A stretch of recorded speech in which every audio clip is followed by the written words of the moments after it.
He was banned from the NBA for being too good at basketball, so he became the best player in EuroLeague, won everything there was to win, and is now finally coming to take over the NBA. Nikola Jokic has been trying to get him on the Nuggets for years, but unfortunately for the champs, he will be taking his talents to Oklahoma City, who just agreed a 3-year $23 million deal to sign Europe's best player. He is next up in a league that European players have taken over. Hold up, I see someone down below in the comments disagreeing? Oh yeah, you're in denial. Open your eyes. The last 5 MVPs have been won by players who represent European countries, and unless you want to bet against Luka Doncic and Victor Wembanyama adding to that, it's time to admit Europeans aren't taking over, they already have. Let's look at the best possible Team USA starting 5. Steph Curry, Devin Booker, Jason Tatum, Kevin Durant and Anthony Davis. Let's compare that to the all-European starting 5. Nikola Jokic, Giannis Antetokounmpo, Lauri Markkanen. Though if I want to do you filthy, I'm taking Lauri out, putting Wemby at the 4 and sliding Giannis to the 3. Oh, and I got Luka Doncic at point guard. But if you think Wemby's a cheat code, fine, I'll take him out. I still got Luka, Lauri, Giannis and Joker. That's 4 all-stars. I got a lot of MVPs too. Giannis and Jokic have 2 each. But my starting shooting guard, who I haven't yet mentioned, is also an MVP. Introducing Vasilije Micic, Europe's best player and the subject of today's video. There is a big reality that I'm aware, of course, they don't know me. They don't know me so well. Even though I can play 10 more years as MVP here, they still have doubts about players from EuroLeague. Rather choose someone from there who has already some experience than giving some extra good chance for some guy from Europe. But DKM, you lied to me. In your last viral video, you said Kings forward Sasha Vasilije was the best player in Europe. How can 2 players be the best at the same time? Well, Sasha Vasilije is the reigning MVP. He was the best player in EuroLeague last season. But Vasilije Micic has been the best player in EuroLeague the past few seasons. Well, why wasn't he MVP last year? Well, he got injured and missed a lot of games. Both are the best, but if you really had to pick who's better, I'll let you decide. Is it this year's MVP who didn't win the championship? Or the guy before who prior to getting injured won the MVP and championship in back-to-back seasons? If you're still undecided, let me show you them both head to head. Here is Vasilije Micic versus Sasha Vasilije in the Final 4 of EuroLeague. Clock is running out. Micic rises. If it goes, it wins! Vasilije Micic with the troika! Does lightning strike twice in the same place? Only when it's Vasilije Micic versus Sasha Vasilije. Because when the 2 best players in Europe matched up in a 3v3 tournament, this happened. Δευτερόλεπτα πριν τελειώσει ο αγώνας 16-9 και ας υποδεχτούμε τις Γκρίκος! I bet you'd never seen that clip before, and that's why you gotta subscribe to the channel, because I show you things you won't see nowhere else. But I know every American watching is asking the same 2 questions. First being, DKM, if this guy is so good, why was he a 2nd round pick? To that I say what I always say, Nikola Jokic was a 2nd round pick as well, and he owns the NBA. The second question is, DKM, if Micic is so good, why is he only coming to the NBA now at 29 years old? Did you listen? I told you in the beginning he was banned from the NBA because he was too good at basketball. Now what does that mean? Let me explain. Vasilije Micic was drafted with the 52nd pick in 2014 by the Philadelphia 76ers. During the process years, the Sixers at that time had no intention of getting better. They were tanking for years on end, losing on purpose, trying to get top picks in the draft. And Micic was just another one of many expendable players on the books they never really cared about. They stashed him in Europe for 6 years until they eventually traded his draft rights to the OKC Thunder in 2020. Unfortunately for Micic, he was traded to OKC around the same time they started their own process. When they traded every star player they had, stockpiling as many draft picks as possible, hoping to get the next big thing. So Vasilije Micic in his prime years hasn't been of any use to them either, because bringing him over from Europe would have made the Thunder better. Like the Sixers, they weren't trying to get better, they wanted to be bad for a few years, feature their young guys and hope to get lucky in the draft like they did in the 2000s, where they drafted 3 MVPs. And this is exactly why Vasilije Micic has been stuck in Europe. He has been trying to play in the NBA the last 2-3 years, but they won't let him. Despite receiving interest from other NBA teams, Micic hasn't been able to sign with any of them because he's not a free agent. He is technically an OKC player, they own his draft rights. This rule really needs to change because it's actually so unfair. The OKC Thunder didn't want Vasilije Micic on their team because he was too good for a rebuild. But then they were also unwilling to trade his draft rights to teams that did want him because he was too good for what teams were offering in a trade. So he was stuck and unable to play in the NBA, which is unfair. The NBA has to change these rules. Imagine you are Vasilije Micic and you haven't been able to play in the NBA and make multi-millions because the system is set up in a way that rewards teams for being bad and they're scared that you might be too good. Here is the solution. After a certain point, draft rights gotta become null and void. Micic was selected 9 years ago. From now on, if the team hasn't signed the player by the time the rookie contract would have expired, then they should become an unrestricted free agent. It's completely unfair that Vasilije Micic hasn't been able to play in the NBA because he was drafted 9 years ago by a team that didn't want him. So that is why he hasn't been in the NBA. Until now. Because now that the OKC Thunder are trying to win some games, they've brought over Vasilije Micic from Europe. And this is what he brings to the table. Scouting with DKM, let's talk about his game. Offensively, Vasilije Micic is incredibly skilled. He is a wizard with the ball in his hands, and one of the most creative passers in the world. There are very few players, even in the NBA, who can operate the pick and roll as well as Vasilije Micic. He knows exactly how to utilize screens, not only from the top of the perimeter, but also on the wings. Fun fact, Micic grew up around mountains in Serbia, so in his early years, he spent as much time skiing as he did hooping. And if you pay close attention to his movement, you can see the resemblance in how he maneuvers through tight spaces and changes direction. Look at his balance. You combine that with a natural gift for passing and incredible basketball IQ, then you have an unstoppable player in the pick and roll. Bear in mind, he does this on a EuroLeague court, which is significantly smaller than an NBA court. Imagine you allow him to run the offense, surround him with shooters, athletes and more spacing. He's gonna get you 7 assists a game at least. But despite leading the Turkish league in assists, Vasilije Micic isn't just another European pass-first guard like Ricky Rubio or Milos Teodosic. No, he can score the ball as well. In 2022, he led the EuroLeague in scoring. He scores the ball effectively and efficiently, not because he can jump high or run super fast. He is calculated, he is crafty, he identifies weaknesses in his opponents and exploits them. He has a crafty handle, can bob and weave his way through traffic, he manipulates space, knows his angles, and can get anywhere he wants to on the court. In isolation, he has a lethal hesitation move that stuns defenders before bursting past them. He loves the left to right crossover as well. Looks like a 2K My Park signature size up. But getting by your defender off the dribble is one thing, but it's no good to anyone if you can't finish the play. When attacking the basket, Micic isn't afraid of contact. He is a threat when driving in the lane because not only does he have a bag of finishing moves, but he also keeps the defense guessing because he'll switch it up.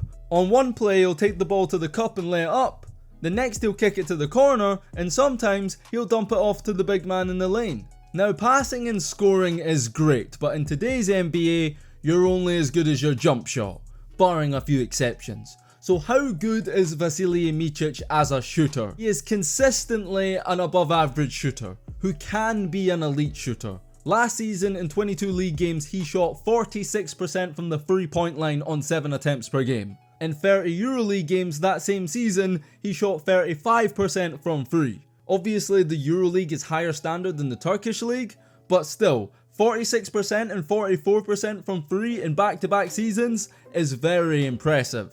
Micic is definitely a game time shooter. He can be really streaky, sometimes he goes ice cold 0 for 7, other times he'll hit big shot after big shot back to back to back.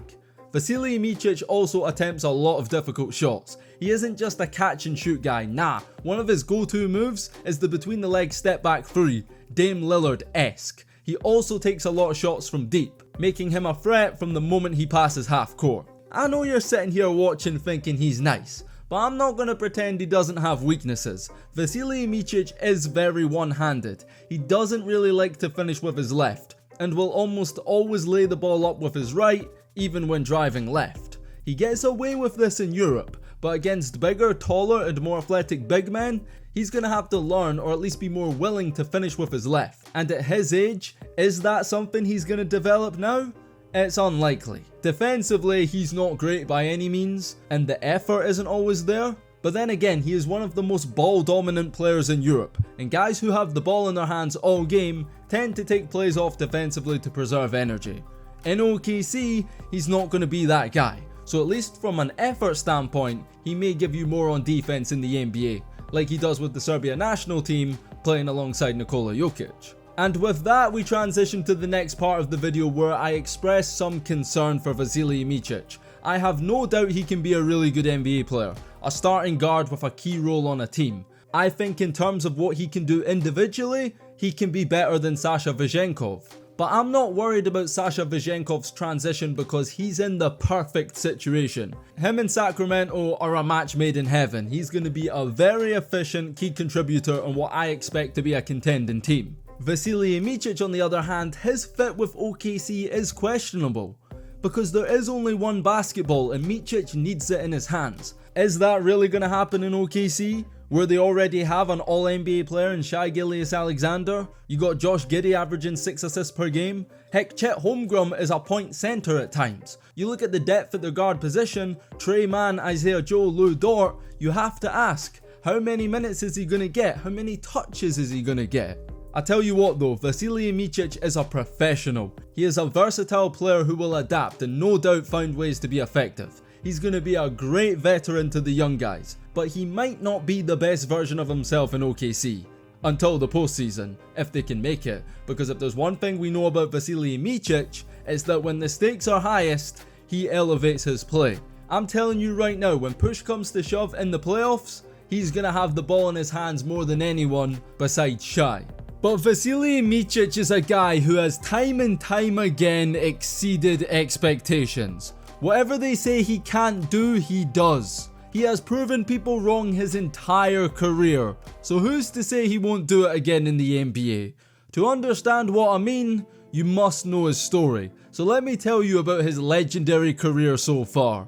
He's already proven the NBA wrong, because despite being the 52nd pick in the 2014 NBA draft, he is already the best player from his position in his draft class. Oh, you think that's a wild statement? Let's go through them one by one. Dante Exum is a 6th man in the EuroLeague. Micic better. Elfrid Payton plays in Puerto Rico. Micic better. Tyler Ellis plays in Turkey, the same league that Micic dominates like Jordan in the 90s. Micic better. Shabazz Napier plays EuroLeague, but he ain't a multiple-time champion or MVP. Micic better. All of these guys were drafted ahead of Micic. They are all out of the NBA, playing overseas, and none of them are close to achieving what Vasilije Micic has. Marcus Smart was from this draft class. Now this is interesting, because Marcus Smart was the Defensive Player of the Year in the NBA, and he may be a better fit for your NBA team. But Marcus Smart is not a better basketball player than Vasilije Micic, because Marcus Smart couldn't come over to Europe, be a number 1 option and MVP on a championship team. And for that reason, I'm sorry Celtics fans, Micic better. Spencer Dinwiddie was also from that draft class. He averaged 20 in the NBA. That was back in 2019 though. In 2023, after an ACL injury, I'm sorry Spencer, but Micic better. So how did Vasilije Micic become the best guard from his draft class despite not playing in the NBA? Well, as a prospect, Micic was a promising young guard. He turned professional at 16 and represented the Serbian national team during EuroBasket at just 19 years old. He made a name for himself at club level playing alongside Boban Marjanovic in the Adriatic League, which is one of the top European domestic leagues made up of Yugoslavian countries and has produced a lot of successful NBA players. Nikola Jokic, Jusuf Nurkic, Goran Dragic, Dario Saric. Pretty much any foreign NBA player whose name ends in ich played in the ABA, except Luka Doncic. He was too busy doing what Micic did in the EuroLeague as a teenager. At 19 years old in a professional league, Vasilije Micic averaged 12.5 points and 5.8 assists over 25 games. He was considered the best pure point guard in his draft class, and if he was coming into the league in 2024 and not 2014, he'd have been a lottery pick. Because I promise you, Bilal Koulibaly would not have been picked top 10 in 2014, averaging 5 points per game off the bench in France. Vasilije Micic had started his career really strong. He was a starter at club level, a projected draft pick, and while most players his age represent the national team at junior level, he was playing for the senior men's national team at major FIBA tournaments. Micic was drafted for all these accomplishments, and the 76ers decided to test him. Instead of allowing him to continue playing in the ABA, they wanted their young player against the best of the best. So Micic signed a 2-year deal with German club Bayern Munich, who play in the EuroLeague. But for Vasilije Micic, it was too much too soon. He struggled against Europe's best. His efficiency was poor, he turned the ball over a lot and failed to be an effective player for Bayern. So at the end of the season, he was sent home to Serbia, joining a club on loan who also play in the EuroLeague, and the goal for all parties was to try and get the best out of Vasilije Micic. Everyone agreed that he would benefit from being back home, though it didn't matter if he was in Germany or Serbia. Vasilije Micic struggled in the EuroLeague and put up even worse numbers back home than he did in Germany. Bayern Munich decided to release Vasilije Micic, and the 76ers under their new front office were not impressed and had basically given up on their European project. See, this is where Europe is different from the NBA. In the States, teams rebuild, they tank. They give young players with talent time to develop. There is none of that in the EuroLeague. They either swim or drown. If you ain't good enough and aren't helping the team win right away, you're over with. And that's what happened to Vasilije Micic. He was a top European draft prospect, Serbian international and playing for one of Europe's biggest clubs. 2 years later, none of that mattered, and he had to start all over again. So that's what he did. Vasilije Micic went on to play for 2 different teams in 2 seasons. He had a solid season with a middle-of-the-pack Turkish club, which earned him a move to Lithuanian club Žalgiris. And it was there in Lithuania where Micic finally started showing signs of what would come on the European stage. Domestically, Žalgiris were unstoppable. They cruised to the Lithuanian League Championship with a 26-3 record and made a run in the EuroLeague too, making it to the Final Four where they lost to Fenerbahce. Micic wasn't a starter, but he was a 6th man who played around 20 minutes a night. He proved he was capable of holding his own against the best in Europe, and in 2017, he was selected to play with the Serbian national team at EuroBasket. And for those who don't know, EuroBasket is basically like the continent version of the World Cup, an international tournament featuring only European countries. What you need to understand though is that there is no bigger honour for European players than winning a gold medal with their country. Just ask Luka Doncic. He said this. Luka, what would mean more to you? A gold medal with the Team Slovenia or NBA championship with the man? I would say gold medal with Slovenia. Which is why losing in the championship game is so heartbreaking. Yes, even without Nikola Jokic, Serbia made it to the final of EuroBasket, where Micic again would be on the losing side, this time to Luka Doncic, Goran Dragic and Slovenia. For Vasilije Micic, the loss was tough. He had come so close to achieving a gold medal with the national team and a shot at the EuroLeague Championship at club level. Despite falling short in both instances, the most important thing was that Vasilije Micic was now competing at the highest level of international basketball, and it was his next move to Anadolu Efes in Turkey, where Vasilije Micic would take over the continent.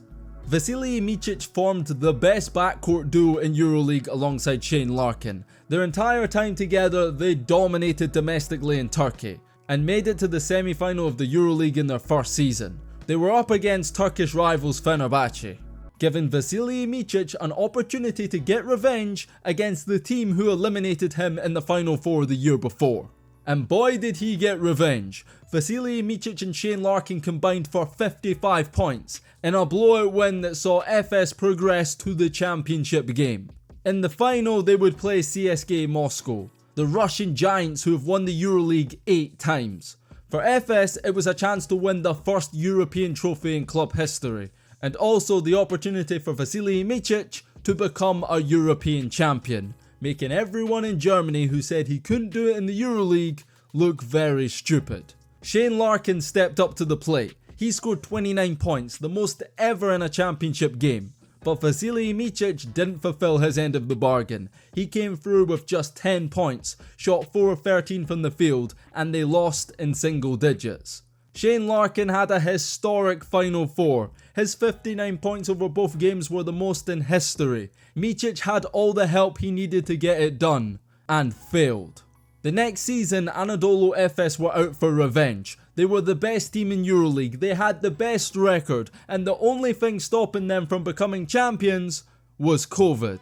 Yeah, EuroLeague ain't got NBA money, there was no bubble, and the season was cancelled. So fast forward to the 2020-21 season, and Anadolu Efes were right back in the mix again.